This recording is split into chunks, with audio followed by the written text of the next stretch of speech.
Last time. I'm not joking.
It works every time.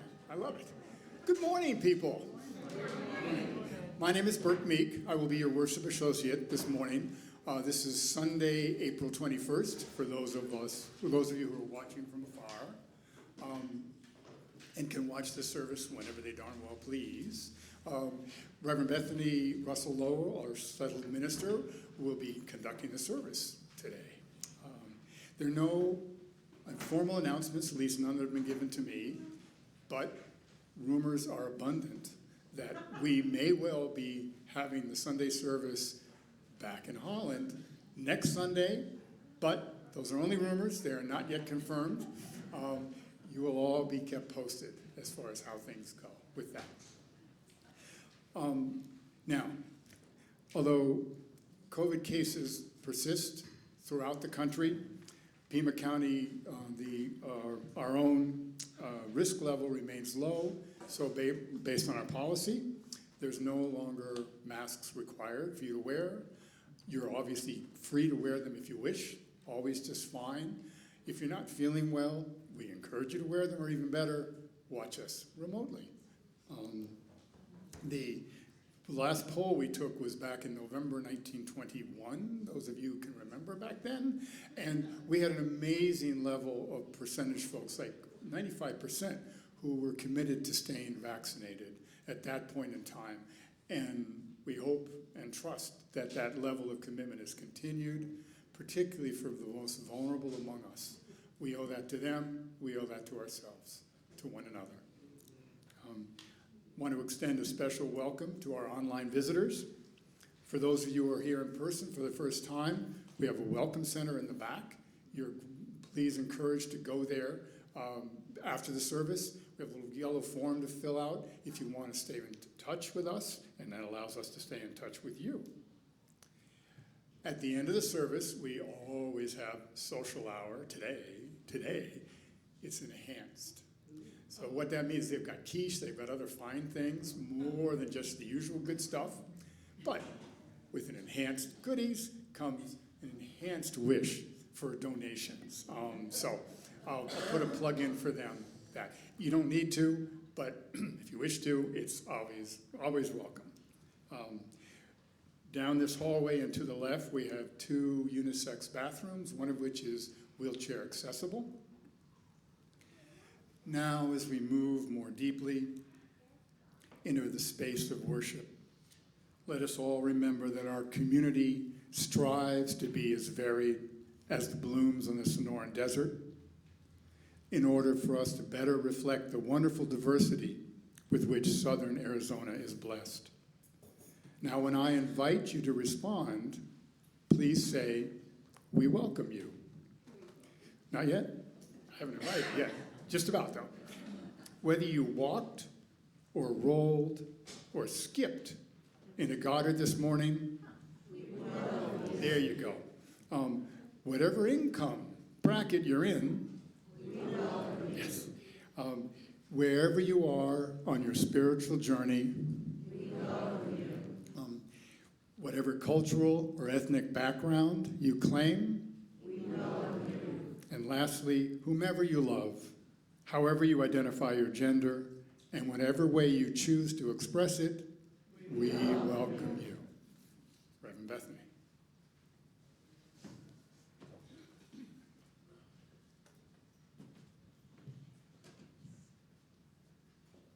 Well, first, I will confirm the rumor, make it a rumor no longer. Yes, thank you for the drum roll.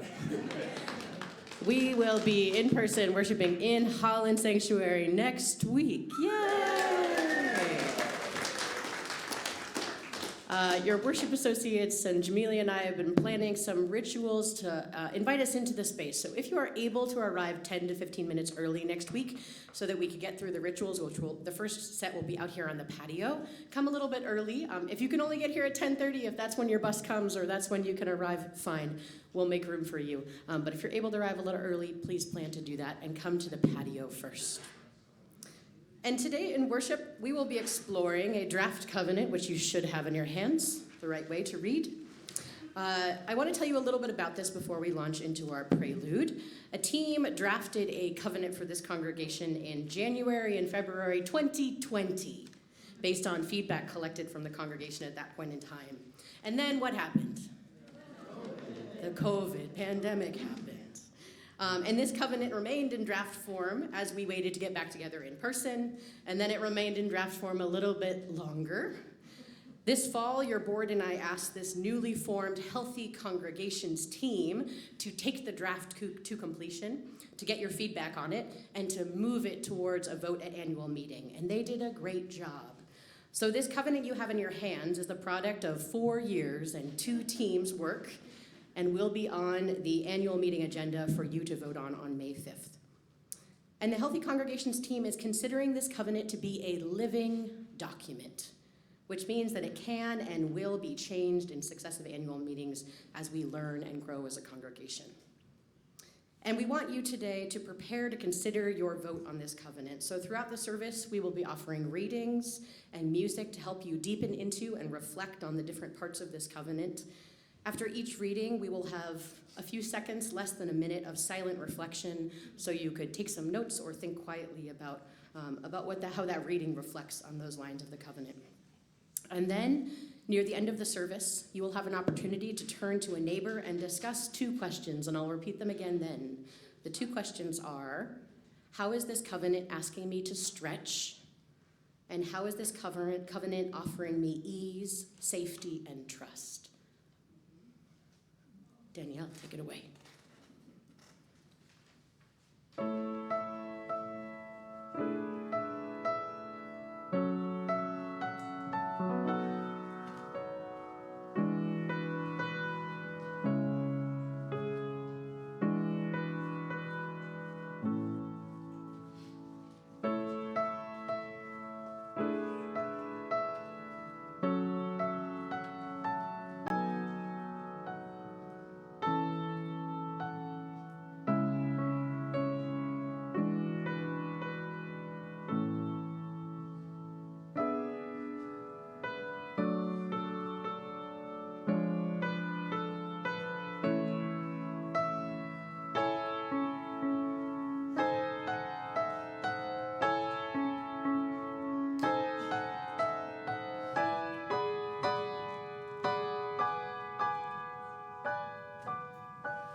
Our words for our call to worship are from the Reverend Dr. Kendall L.R. Gibbons. And these words answer the question, what is a covenant? And why do we need this? So if those are questions you have, hear these words from Reverend Gibbons. Our communities of memory and promise are founded upon covenants because we all need a defense against the impulse of immediate feelings that challenge our best intentions. It is necessary to be reminded from time to time of what you said you were going to do and what you really want, over and above the lure of momentary comfort. Covenant is our word for the solemn promises that counteract the randomness of a future in which anything and everything is possible, by committing us in advance to certain relationships and values. We do this because what we build with intention, and even with difficulty, is more satisfying in the long run than the pleasures that we happen to encounter. We do it in time-consuming rituals, invoking powers that we scarcely know how to name, because we are seeking some way to give our lives the density and dignity and depth that we suspect with longing might yet be possible.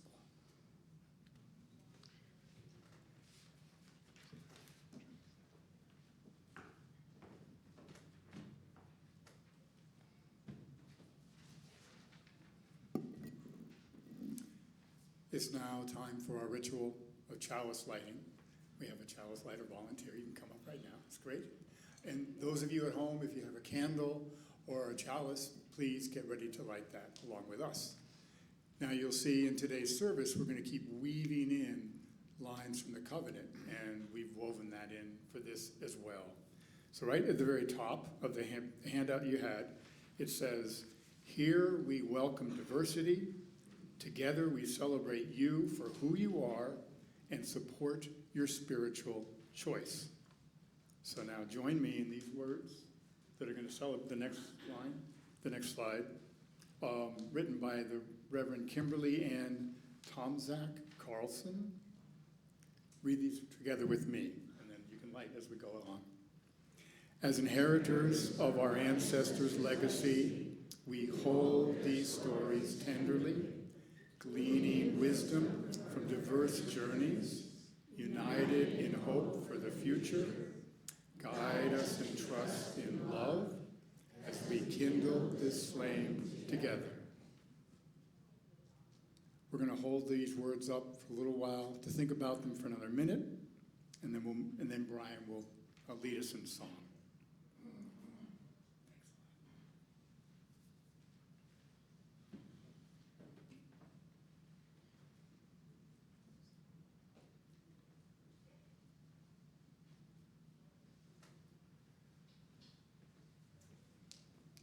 And now would you rise in body or spirit and sing "Break Not the Circle." 323 in the gray hymnal. The words will be projected on the screen in the front. We'll just be singing the first two verses.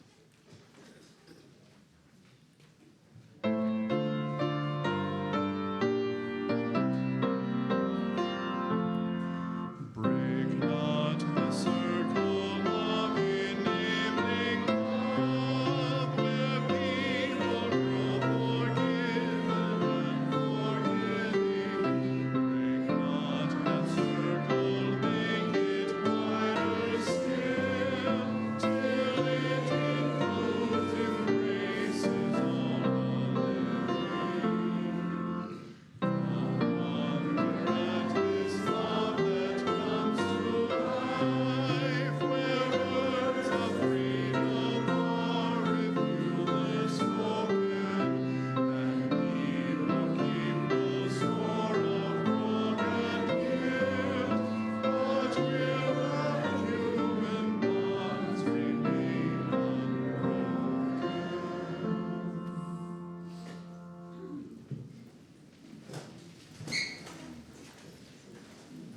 The second set of bullet points in that covenant you have in front of you say, "Here we recognize the inherent worth and dignity of every person. Together we create a trusting and respectful space where all are heard and honored." Our first reading is inspired by these words. This is "Kindling the Spark" by Reverend Connie Simon. She writes, "I love watching people. While eating at a local restaurant, though, I saw a parent criticize their child's artwork because they drew a car in the sky and cars don't fly. The child was crushed. At the table on the other side of me, two friends were ordering lunch, and one who was very thin told the other who was not it was no wonder she couldn't get a date since she was ordering a cheeseburger. The larger woman blushed, crimson red, hung her shoulders, and told the waiter she'd have the lettuce wedge instead, with dressing on the side. Every day we hear how we would be smarter, look better, attract the mate of our dreams, or otherwise be fulfilled in life if only we would do things a certain way. Avoid the food, do the exercise, or wear these clothes. These messages are everywhere. The shows we watch, social media, advertisements at work, and when we gather with friends and community. And telling us how much, quote unquote, better we could be, these messages also tell us that we aren't pretty enough, smart enough, good enough, just as we are. Sure, there's always room for improvement, but each of us has value and potential, just as we are. She goes on, my heart hurt for the woman sadly eating her lettuce wedge. I wanted to hug her and tell her she's beautiful. Did her friend unknowingly plant the seeds of an eating disorder? Did the parent at the restaurant discourage a budding engineer who might someday design flying cars? Or an artist whose imaginative work could delight millions? What if we encouraged and celebrated each other for who we are? What if instead of criticizing, we challenged with love, affirming the good we see in one another? When the parent and child got up to leave, I noticed the child let their drawing fall to the floor. I picked it up. I made a point of saying they couldn't possibly have meant to leave such a cool drawing behind, and asked the child to tell me about it. Their face lit up at the little bit of encouragement. I noticed, and so did the parents. As the parents took the picture, I smiled and suggested that they hang it on the refrigerator when they got home. We'll take a few seconds of quiet reflection before moving to joys and sorrows.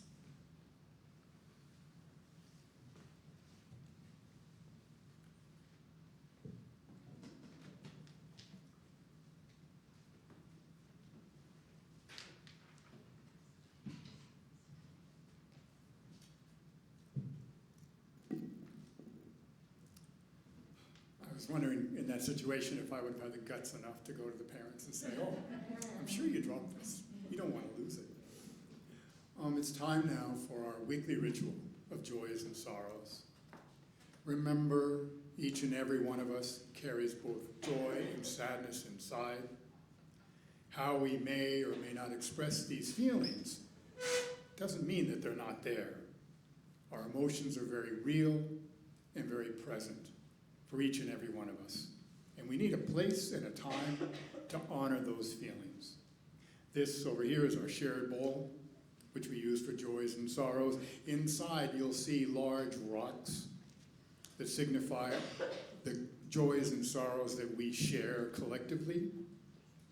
These rocks are from the earth, which is strong, more than strong enough to hold your pain, hold your joy, hold your sadness, hold your anger.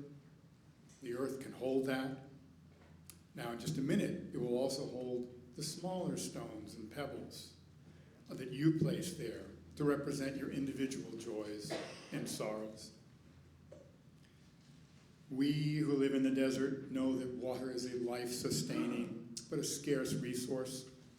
Please let us remember those walking through the desert right now without access to water.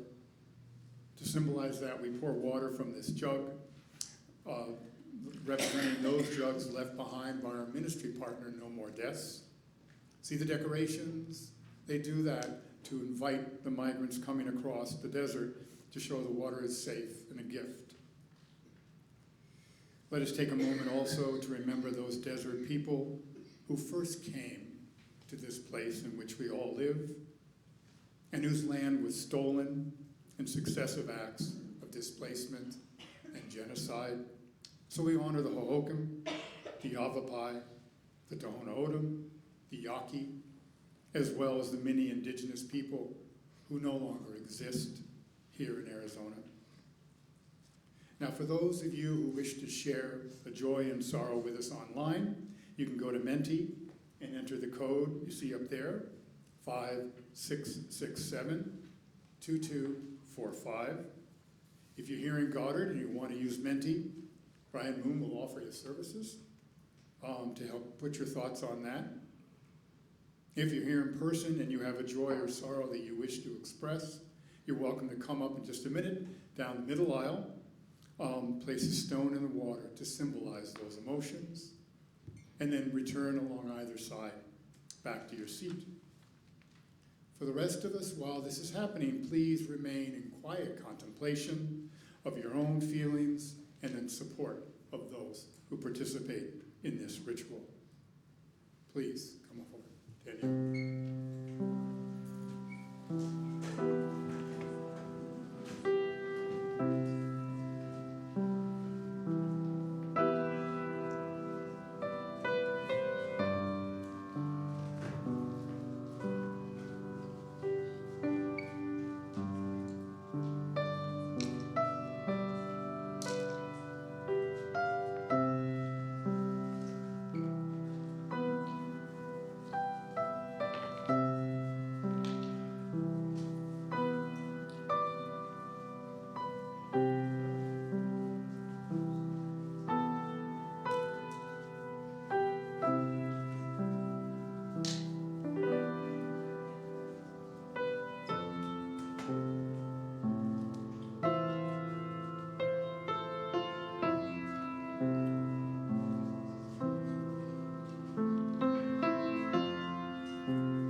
Read our mentee before hearing our words for prayer. I have learned that my brother's illness is not curable. He will be discharged home from the hospital with hospice. Oh, sending prayers of love and comfort to you and your brother friend. Quiet joy that our Yuma UU Fellowship has survived and as an official congregation for another year. Fabulous news. Congratulations, Yuma. Thoughts and prayers to my friend Jean and his husband David, who passed about 30 minutes ago after a long illness. Somehow life must now be reconstructed. Happy to be back in Holland, but I may miss Goddard a bit. Who knew? Today, I am grateful for the opportunity to go to Florida next month and visit my incarcerated daughter, who I haven't seen in 3 years. Traveling mercies and sweet love for that reunion, friend. The third set of bullet points in this covenant say, here we practice conscious reflection and honesty with empathy. Together, we embrace personal growth within ourselves and this community.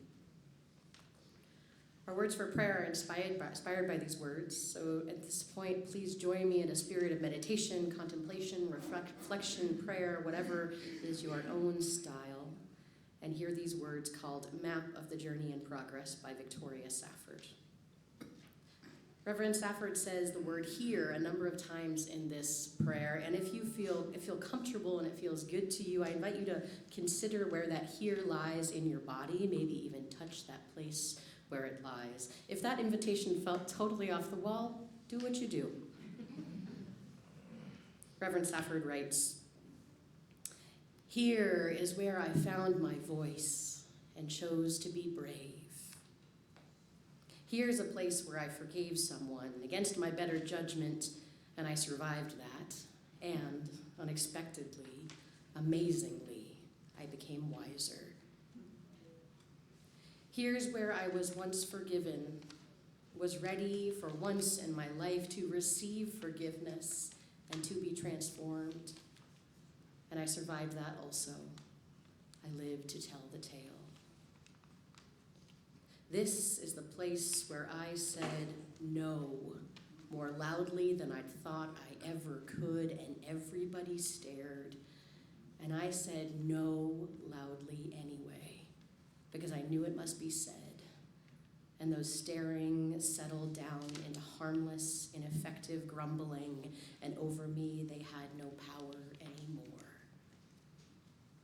Here's a time and here's another when I laid down my fear and walked right on into it, right up to my neck into that roiling water. Here's where cruelty taught me something. And here's where I was first astonished by gratuitous compassion and knew it for the miracle it was, the requirement it is. It was a trembling time. And here, much later, is where I returned the blessing, clumsily. It wasn't hard, but I was unaccustomed. It cycled around, and as best I could, I sent it back on out, past the gift along. This circular motion around and around has no apparent end. Here's a place, a murky puddle, where I have stumbled more than once and fallen. I don't know yet what to learn there. On this site, I was outraged, and the rage sustains me still. It clarifies my seeing. And here's where something caught me.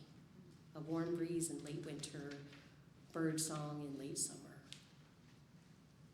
Here's where I was told that something was wrong with my eyes and that I see the world strangely, and here's where I said, yes, I know I walk in beauty. Here is where I began to look with my own eyes and listen with my ears and sing my own song, shaky as it is. And here is where, if by surgeon's knife, my heart was opened up, and here, and here, and here, and here. These are the landmarks of conversion.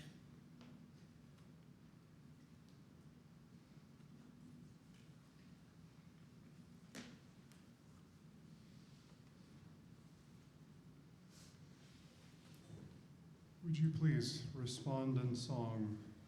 Hymn 1008 from the Teal Hymnal. The words will be on the screen. When our heart is in a holy place. We'll sing the first 2 verses.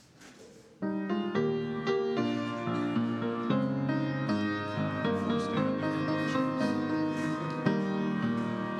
When our heart is in the holy place, when our heart is in a holy place, we are blessed with love and amazing grace. When our heart is in a holy place, when we trust the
as part of our offertory this morning is Share the Plate Sunday. We've had votes amongst the congregation to select agencies within the city of Tucson and environments who do responsible, good work. And we want to reinforce that as by sharing part of our collection today. Remember that generosity is a spiritual practice. Share the Plate is one of the ways in which we act on that. Today, the ministry that we will recognize is Youth on Their Own, often using the abbreviation of YOTO, Y-O-T-O. Now, they will receive half of the amount of all checks made out during the collection today.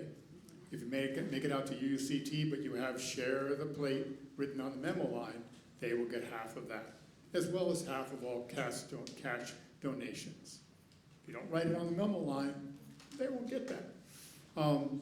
If you give online, just please make sure that you've included Share the Plate in your donation. Now, in just a minute, we're going to have Brittany Smith, who's going to tell us more about Youth on Their Own. She is their Senior Development Manager for Communications.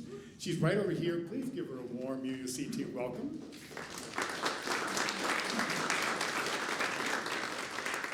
She asked us first to show a video, and then she will speak to you a few more minutes about Youth on Their Own. So, cue the video. Since 1986, Youth on Their Own has been helping Pima County youth experiencing homelessness graduate from high school and pursue their dreams. Each year, YOTO enrolls over 1,500 local youth. Our program focuses on 3 basic areas. First, YOTO incentivizes youth to attend school by providing direct financial support. YOTO youth can earn a monthly stipend contingent upon their attendance, just for going to school. Every year, YOTO provides over $1 million of direct financial support to youth. Second, Youth on Their Own makes sure that all of YOTO youth's basic needs are met. At our on-site mini-mall, youth can get free food, hygiene products, school supplies, and more. Finally, YOTO offers youth much-needed guidance. Just one caring adult can make an immense difference in the life of a young person. Because of the support of liaisons, staff, volunteers, and community members like you, thousands of youth experiencing homelessness have been able to graduate from high school and build the lives they deserve for themselves and their families. Thank you for being a part of our YOTO family. Good morning. So I just wanted to add a couple things real quick to the what was in the video. So currently we are serving over 1,600 youth experiencing homelessness across Pima County. And we're approaching graduation season, which is always a big time for us because our goal is that every youth that goes through our program gets their diploma and graduates high school. Last year, we had 331 high school graduates, which was a graduation rate of 86%.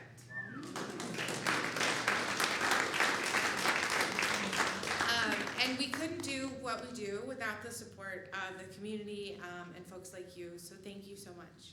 Thank you. Thank you.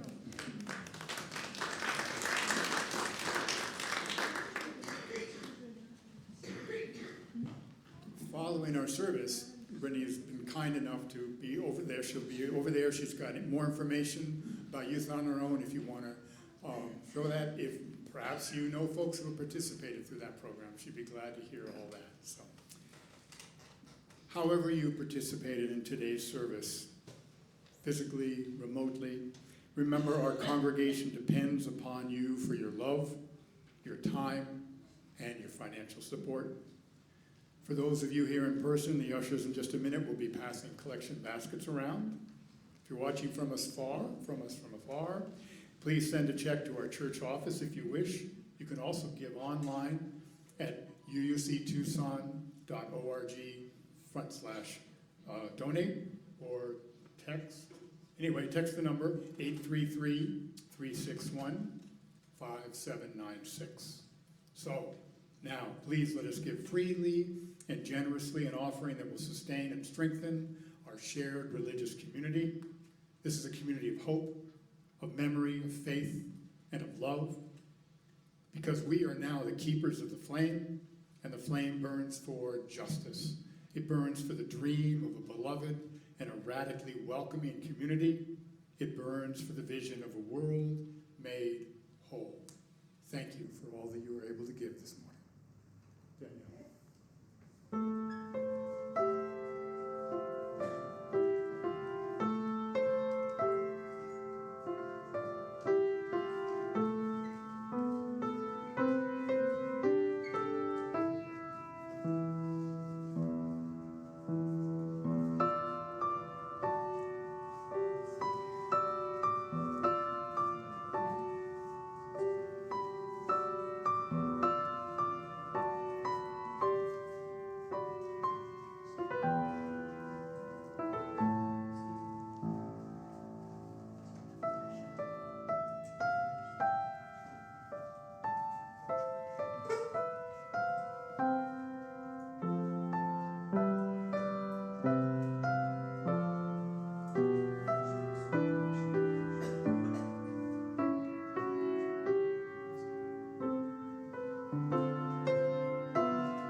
Danielle, thank you. And thank you for what you all contributed this morning. There are two more bullets in the covenant, and I'll read each one separately with some additional words to help you think about the concept. The next one on the list there you have is, here we remember that we are capable of causing harm and of being harmed. And together we strive to forgive each other and ourselves with loving kindness. This reading was inspired by these particular words. It comes from the Reverend Megan Visser, entitled, "This is a Saving Faith." She writes, "I had dreams about anywhere else but here, but our faith kept me close. I believed that I had done something to deserve it, but our faith shouted no. I tried to imagine that this thing had never happened, but our faith reminded, yes, grief is very real. I thought that I might die, but our faith nurtured my life. I wondered if I was worthy of love, but our faith kept loving me back. I found it impossible to forget, but our faith said, please forgive yourself first. I did not know that there were others like me, but our faith sobbed, there are many." Let's take a little bit of time to think about those words and think about that line in the covenant. And then I'll read one more. Please. Thank you.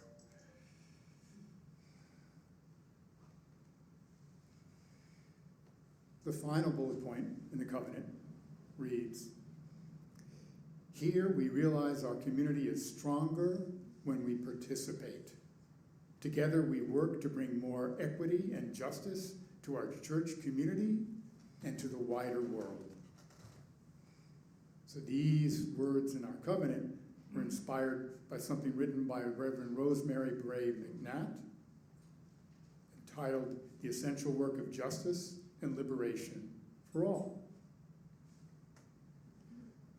She writes, By no means are we Unitarian Universalists perfect. We often fail as much as we succeed. Yet even when we have broken our vows 1,000 times, we return to this essential work of justice and liberation for all. We do the work best when we remember that church is what it is and what it is not. Church is not a place to go and hide.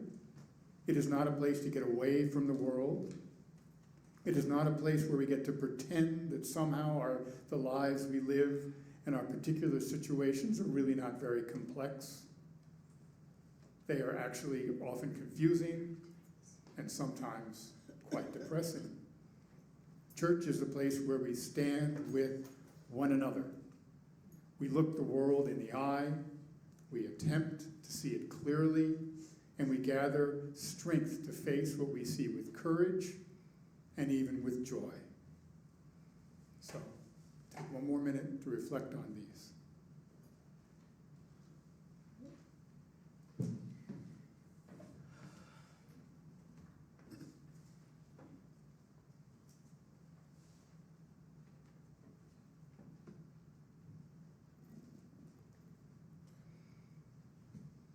And now I invite you to turn to a neighbor or two. It could be groups of 2 or 3 as you see fit.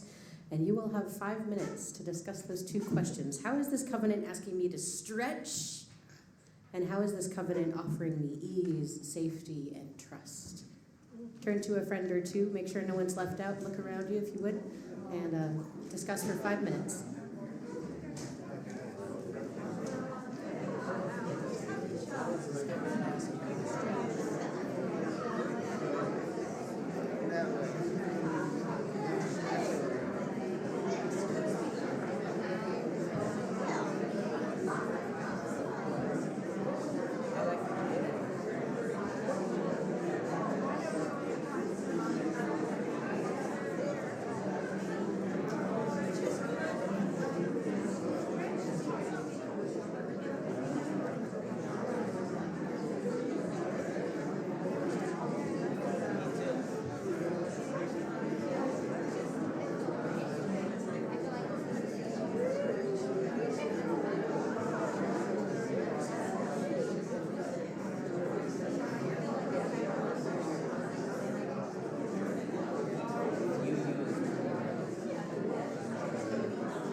We're going to sing now the gratitude song. Just as a reminder, I've invited you to compose lyrics to this song.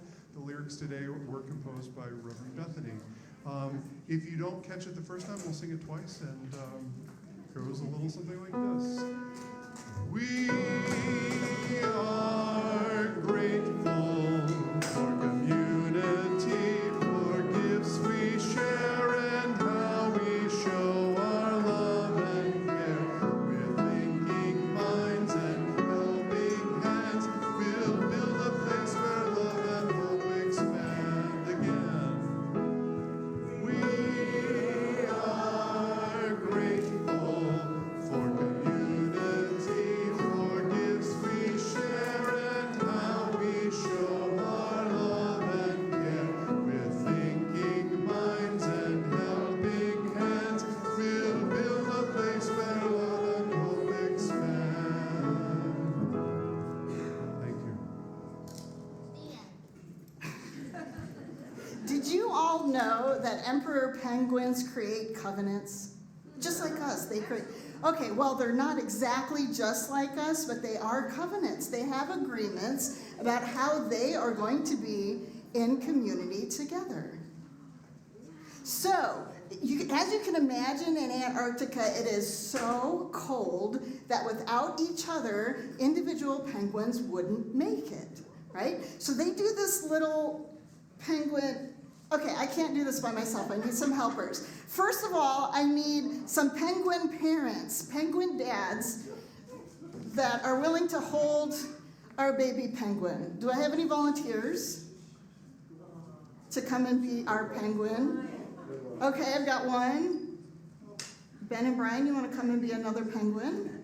Okay, so the three of you, this penguin dad Truddy, quadruple, you're going to be our penguin dad too. Okay, so your jobs, and you can turn and look out at everybody, is to huddle together and keep our egg warm.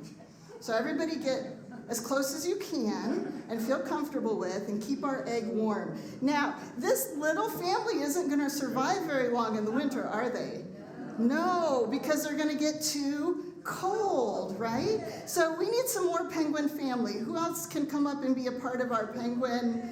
Lots of folks, come up and be a part of our penguin. Now, this group is going to surround our penguin family. Close as you feel comfortable, you don't have to get too close. Okay, now, looking at our penguin family, what happens to the penguins on the outside of our circle?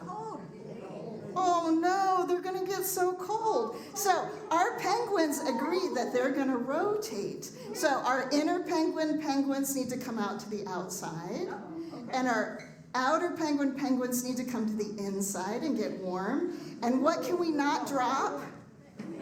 Our egg. Somebody's got to keep hold of our egg. So inner penguins get in there, outer penguins get out. Oh no, now our outside penguins are cold again. Can we rotate again? Go back in. You want to go back? Oh, can I be your buddy and go back in? There were a lot of big people there. Do you want to come help? Okay, rotate again. So we can't let our egg drop. You can't see, but they are not dropping our egg. They're doing very well, not dropping our egg. And then summer comes and our egg hatches. Yay, we kept our egg warm. So you may return to your seats, but I have some questions for you and for everyone out.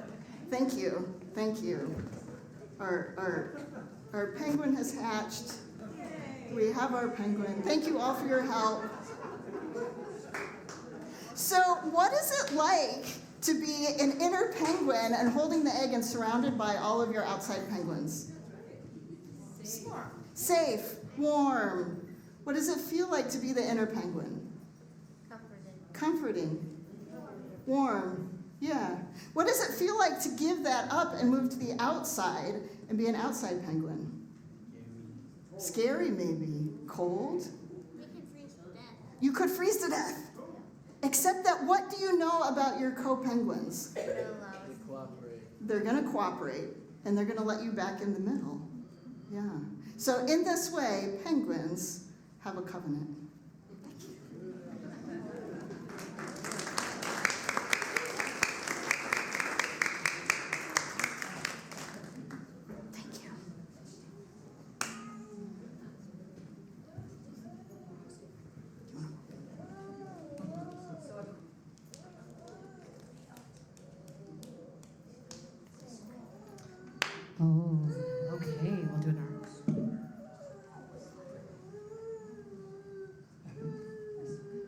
question naturally arises when we think about covenant, and that is, what happens when we break it? Has anybody had that question today? Yep. Reverend Erica Barron once said, we often think of the words that we write down as the covenant, but what if the words are the map to the covenant, but the covenant is the landscape that the map describes? So we are trying to be faithful to the landscape, she writes, not the words on the page. The words on the page are just ways to help each other and ourselves understand what we know about the landscape, but they can shift as new perspectives come in. We are trying to be faithful to something that we cannot actually put into words. Those words from Reverend Erica Barron really help me understand covenant. If our actual covenant is the whole landscape, this thing we are trying to describe, and the words we put on paper are just the map that best describes it as we can, there's nothing to break. We might go off the path or off the map, but perhaps we'd go there to areas that would help us grow and refine our covenant, our ways of being with each other, and sometimes inevitably in ways that cause harm to ourselves and to those around us. There's this permission for me in knowing, okay, we will go off the map, but the covenant, the landscape, will still hold us. As we seek to learn more about this covenant, who can help us when we need direction? Enter a healthy congregations team. I would like to invite up now Jody Bergdick, Maura Raffensperger, Beth Britton, and Preston McMillan. And Jody, would you be willing to hold the child? I'll stay with you, Jody. Okay, that's a no. This Healthy Congregations team was revamped this past fall to start meeting and learning. They took over this covenant, which I told you about earlier, which had been in draft form for a while then, and they brought it to the state it is in today. Dennis McRitchie, Dennis, where are you? Wave a hand, he's in the back. Dennis McRitchie was on that initial Covenant Community Agreements team and helped, kind of consulted with this team to make sure that draft reflected what we needed it, what that initial intent was. Thank you, Dennis, for your help with this. In addition to the covenant, the Healthy Congregations team has been taking a course from the UUA all year, a pretty in-depth course, learning about the roles they can play in helping our congregation understand and practice covenant and restore relationships when conflicts arise. Beth, you can walk in front of me if you need to. And join your friends.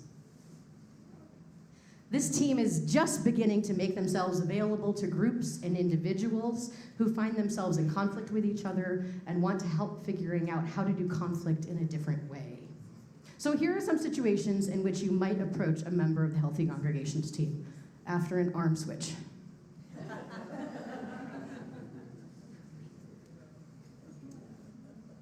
Here are some situations when you might approach them. When you realize you hurt someone and you want to repair the relationship. When you and another person have a fight and you feel a conflict brewing between you, you know what I mean? And you want support to address it. You want support to address it. When a group you are in, a committee or team, etc., has a fight or you feel that conflict brewing and you want support to address it. When you keep getting into the same pattern of behavior or that icky feeling and want to explore a new way of being. When you aren't sure about how well you are living into the map of our covenant and want to explore how you could do better. Or if you have questions about the covenant and want to talk with someone about it. Here are some situations that the Healthy Congregations team will not address. If the conflict is surrounding staff, they will not address it. You can bring that to me or the staff person supervisor. Any concerns about the minister can be brought to the Board of Trustees. The Healthy Congregations team will also not be able to help you anytime you want someone else to stop doing what they're doing. Or you want someone else to do something differently. They will not be able to help you anytime you want them to prove that you are right and someone else is wrong. So in short, come to the Healthy Congregations team if your request starts with, help me, right? If you want to help someone else, well, they need to ask for that help themselves, and you telling them will not help, I promise. If at any point in the future you're in a situation where you think it might be appropriate to approach a member of this team, you could walk up to one of them in social hour at an appropriate moment. You could email one of them if you've been in touch before, or you could send an email to the whole team and myself by emailing HCT, Healthy Congregations Team, at uuctucson.org, hct@uuctucson.org. Any information you tell us will be held in confidence, and we promise a response to your email within 48 hours. And now that nitty-gritty is done, I'd like us to offer a blessing to the Healthy Congregations team.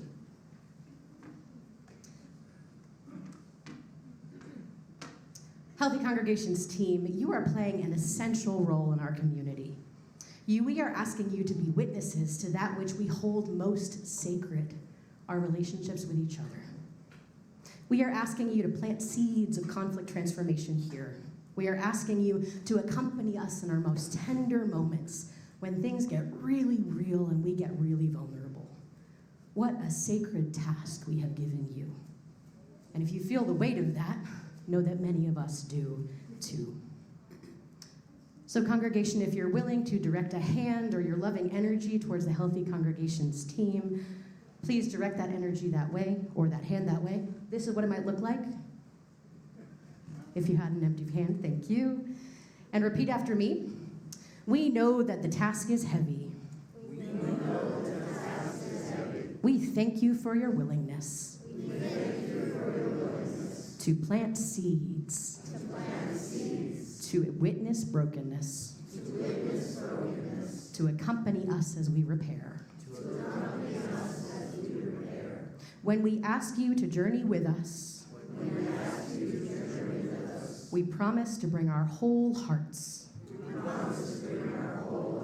and our whole minds and our whole spirits. When we forget that you are human, please remind us of that truth and invite us back into relationship. When we are stubborn or idealistic, please remind us of that truth and invite us back into relationship.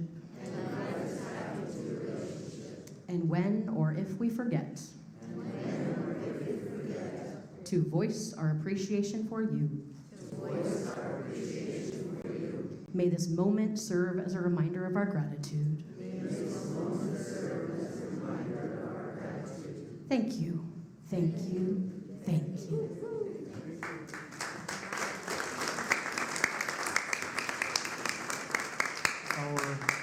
Our closing hymn is one that you can clap to, you can snap to, you can sing high, or you can sing low.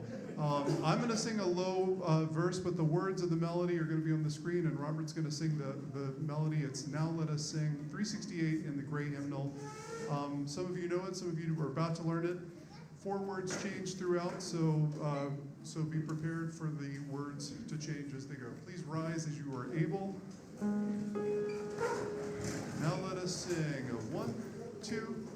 Now let us sing. Sing to the power of the sing, sing. Now let us sing. Sing to the power of the faith within. Lift up your voice. Lift up your voice. Be not afraid. Sing to the power of the faith within. Now let us sing to the power of the faith within. Now let us sing to the power of the faith.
So, for our chalice extinguishing this morning, we're going to conclude it reading together the draft covenant, just in case you haven't heard enough about it. You'll hear a little bit more. Now remember, we're going to be able to vote on this specifically for the annual meeting coming up on May 5th. So we want folks to really be understanding what they're buying into. And I just personally wanted to add, when we break covenant, and we will, if we give the other person the benefit of the doubt, that they probably weren't intending to be mean or nasty towards us, and just take a moment to breathe and then keep the relationship going. A lot of this stuff can fall into place. So, here's what I'll read the first part, and then there'll be part for you to read too. Unitarian Universalism is a covenantal community. A covenant includes agreements about how we will treat each other and the values that we share in common. All covenants, especially this one, are living documents, which means we'll keep going back to it and over improving it. Each congregation chooses their own covenant, and this one's ours. So it begins with, we, the members, the friends, and the children of the Unitarian Universalist Church of Tucson, agree to the following covenant. Here we welcome diversity. Now your part. Together we celebrate you for who you are and support your spiritual choice. Here we recognize the inherent worth and dignity of every single person. Together we create a trusting and respectful space where all are heard and honored. Here we practice conscious reflection and honesty with empathy. Together we embrace personal growth within ourselves and in this community. Here we remember that we are capable of causing harm and of being harmed. Together we strive to forgive each other and ourselves with loving kindness. Here we realize our community is stronger when we participate.